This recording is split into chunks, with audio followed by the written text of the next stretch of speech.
ஏங்க எனக்கு ஒரு டவுட்டுங்க. என்னடி? இத்தனை வருஷம் நம்ம குடும்ப வாழ்க்கையில உங்களுக்கும் எனக்கும் சாப்பாடு விஷயத்துல ஒத்து போற சாப்பாடுனா அது என்ன சாப்பாடு? உனக்கும் எனக்கும் சாப்பாடுல நிறைய விஷயம் ஒத்து போகவே போகாதே. ஒத்து போற சாப்பாடை சொல்லுங்க. சிக்கன் பிரியாணியில் உனக்கு சீரக சம்பா பிடிக்கும், எனக்கு பாஸ்மதி தான் பிடிக்கும். ஆமாங்க. உனக்கு மட்டன் தான் பிடிக்கும், எனக்கு சிக்கன் தான் பிடிக்கும். நீ மீன் குழம்பு விரும்பி சாப்பிடுவ, நான் மீன் குழம்பு சாப்பிடவே மாட்டேன். நீ கருவாடு திங்கிறவ, எனக்கு கருவாடு சுத்தமாகவே பிடிக்காது.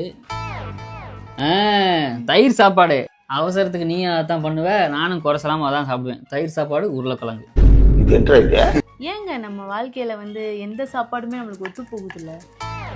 வாழ்க்கையில் சாப்பாடு தானே ஒத்து போகல, வாழ்க்கை ஒத்து போகுதுல. ஹாப்பியா இரு. நானே இந்த அப்பு பண்ணிட்டேன். கல்யாணத்துக்கு முன்னாடியே கருவாடு திங்கிறவனை பார்த்து கல்யாணம் பண்ணிருக்கேன். போய் தொலைஞ்சதான் தொலைஞ்ச எவங்கிட்ட சொன்ன நீங்க?